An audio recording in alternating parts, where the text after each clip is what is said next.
Triads are 3-note chords, and they account for most of the chord sound that you hear in the music that you're familiar with. It's not uncommon to have 4-note chord sounds in a style that's harmonically complex like jazz.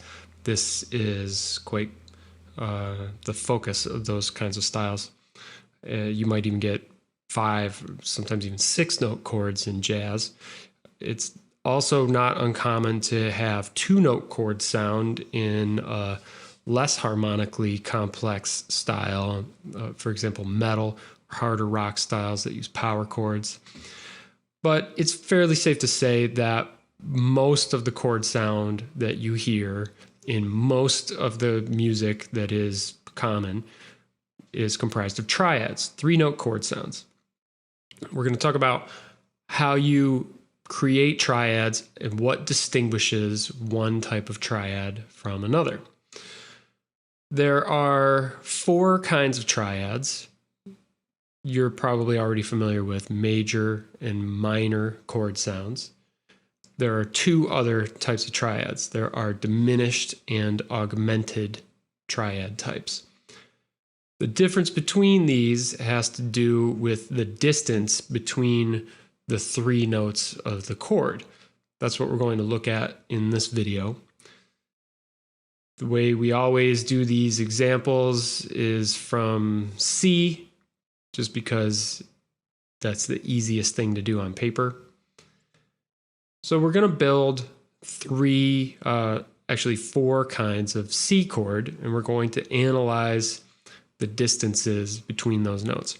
But before we do that, we have to make sure that we're clear on a concept from intervals, and that is, what are the kinds of thirds? Just to recap, a third is the distance between notes that skips one letter name. So if we're talking about going up a third from A, you would skip B and go to C. Any kind of C is going to be a third. So if you go from A to C, that's a third. If you go from A to C sharp, that's also a third. So we need to have a further qualification, and that's where this idea of a major third or a minor third comes in. It can get a little bit confusing because we're going to use the terminology major and minor when we talk about chords as well. So I'll try to make sure that we distinguish those 2 concepts from each other, the concept of intervals versus the concept of triads. You can go down a third from a note too. Let's say we were on a note G and we wanted to go down a third. We would have to skip F and go down a third to E. And again, that does not account for the possibility that a third below G could be E, or it could be E flat. Both of them would be thirds, but one is major and one is minor. So let's take a closer look at that. If we have a note C, as you can see on my screen here, I've got a C that I've notated on the 5th string in the tablature. If I write an E next to it, the distance between C and E, you can see here, if you look at the frets, and I've done them on one string so that you can count frets, you've got frets 4, 5, 6, 7 above C. All right, so if you look at this on a piano keyboard, there's C. That means that we skipped C sharp, we skipped D, we skipped D sharp in order to get to this E. If we count that in half steps, that's 4 half steps above C is the note E. Also, you could think of it as being 2 whole steps. So C to E is the distance of 2 steps. If we change this note to E flat,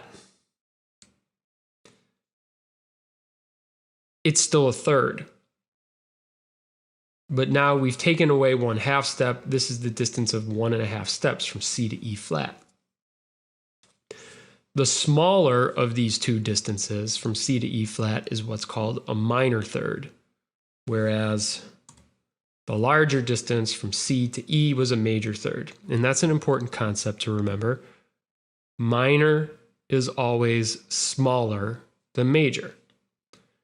So if you're talking about any of the major minor intervals, seconds, thirds, sixths, sevenths, the minor version of those intervals will be a half step smaller than major. Anyway, we only care about thirds right now, and here's why. When we build triads, all we do is we stack thirds. So if I want to build the remainder of this triad above a C, I need to know what's a third above C. It's just as simple as the alphabet. A third above C is E. Skip a letter. So C, skip D, choose E. Let's write E. I'm going to do this again, and my triad's done. E, skip F, write G. There's my triad.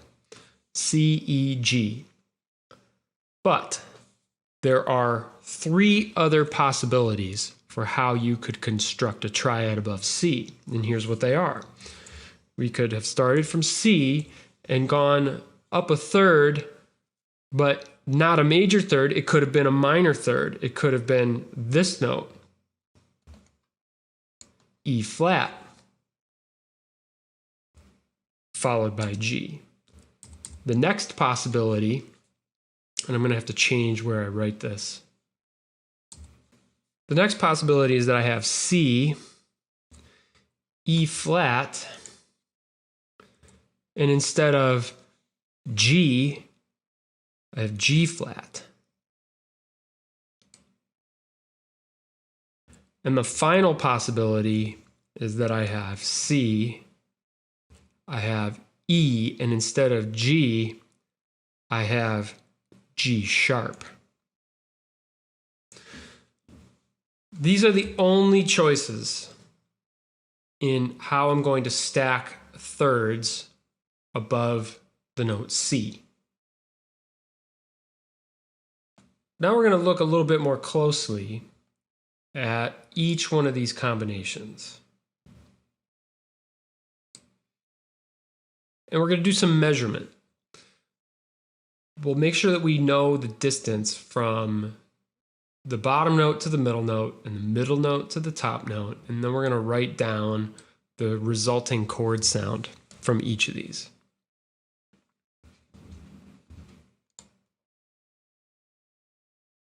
All right, if I measure the distance from C to E, you'll recall that this distance was the one that we used in our example. C to E is the distance of 2 steps. And we said that that was a major third. So I'm going to write down here that this distance from C to E is a major third. All right, now the distance here from E to G, if we look at it on the piano keyboard, E, G is not the distance of 2 steps. Why not? Because between E and F, there is no black key. So E to G is a smaller interval. It's still a third because it skips a letter, but it's a smaller interval. It's only a step and a half, and that is what we know as a minor third. Those are the only 2 possibilities. They're either going to be a major third or they're going to be a minor third apart. In all these examples, we're going to see the same thing. Actually, I should have written that up here. Okay. This is major. This one is minor. When you get this combination, okay, with the combination of a major third between the bottom 2 notes and a minor third between the top 2 notes, that is the combination that we know as a major triad. So I like to write these kind of like fractions. Okay, so I'm going to say a major third, let's say a major triad equals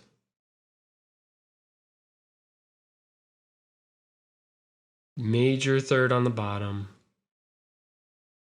and a minor third on the top. And that's what this was. So this triad built from C is a C major.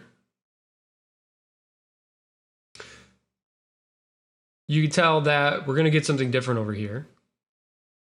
From C to E flat is definitely not a major third. E flat is this black key. It's closer to C than E natural was. So E natural coming from C was a major third. This is a half step smaller, therefore that's a minor third. Now, because the top note hasn't moved, that means that this interval from E flat to G is larger than this one over here, which was E to G. So this one has grown by a half step. It's not minor like it was back here in the C major chord. Now it's major.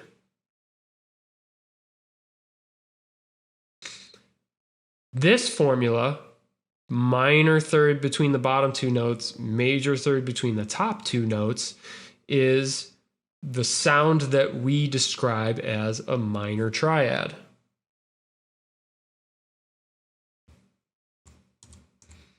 So a minor triad formula is minor third on the bottom,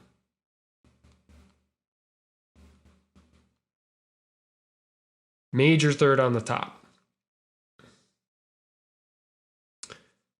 If we move to our third type of triad here, you can see that C to E flat is still present, just like we had over here. So we already know that's minor on the bottom.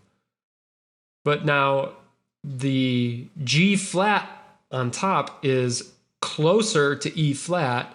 There's the G natural white key. G flat is this black key, half step lower.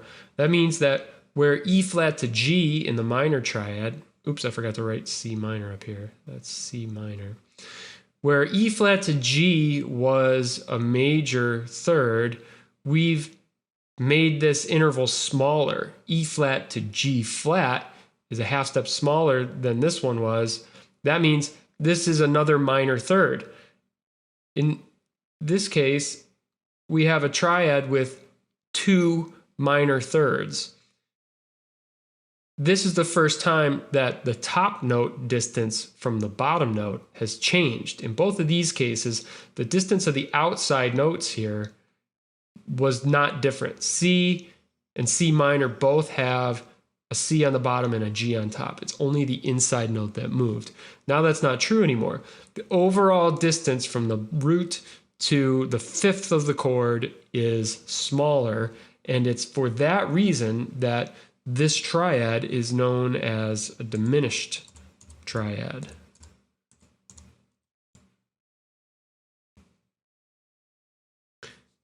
And if we write it like these fractions,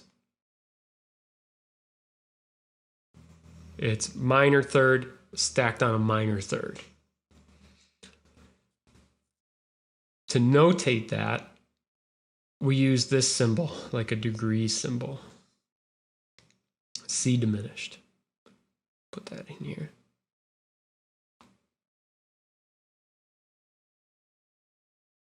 Major chords have no symbol. Let's finish it off here. You can see this chord, that's a natural sign. If you don't know what that is, by the way, that means this E flat that we had before it is no longer flat. It's now just E natural. So don't worry about that. Just scribble it out. C to E, we saw over here, that distance was a major third. E to G sharp is larger than E to G. Back in our C major chord, we said E to G was a step and a half. It was a minor third. If we change it to G sharp, that means it's gone further than G. It's a half step larger. And if you take a minor third and you make it a half step larger, that means it's a major third. So we already knew C to G was a major third, but now E to G sharp is also a major third. And in this case, that distance from the outside notes, from the C up to G sharp, is larger than it was in either of the major or minor chord sounds. And it's for that reason that we refer to this chord as augmented. And that formula now looks like major third on top, major third on the bottom. So that's it. Those are the only 4 combinations of triads that you could possibly get. The chord symbol for augmented is a plus sign, like that. So that's all of the chord combinations. Now somebody's going to say, oh, well, you know, why do you have to use thirds all the time? Why couldn't we just stack up chords with fourths or seconds or something else? Yeah, of course you can do that.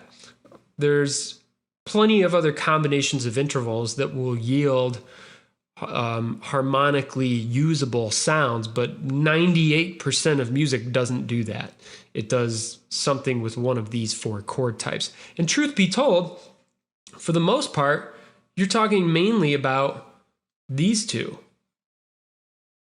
It's fairly uncommon, at least in contemporary music, to find a piece that uses diminished and augmented chords to any significant extent.